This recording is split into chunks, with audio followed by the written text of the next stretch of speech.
Hey everyone, today I'm going to show you how to save a photo on Picsart if you're new to the app and not sure where to find the save option.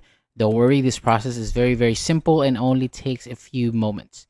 So to get started, make sure that Picsart is installed on your device and you can download it from the App Store if you're using an iPhone or from the Play Store and if you're using an Android device.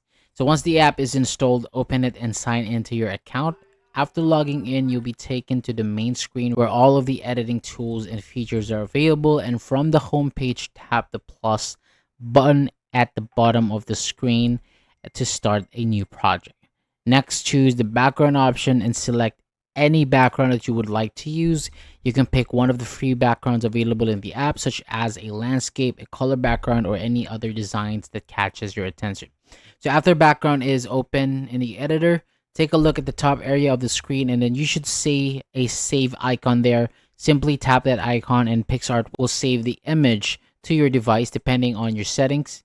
The photo may also appear in your gallery or camera roll automatically, and the same method can be used for other images and projects that you can create in Picsart. So once your editing is finished, just tap the save button and your photo will be stored on your device. So I hope this tutorial helps you learn how to save a photo on Picsart quickly and easily. Thank you so much for watching. For more videos like this, hit the subscribe button below and I'll see you on the next video.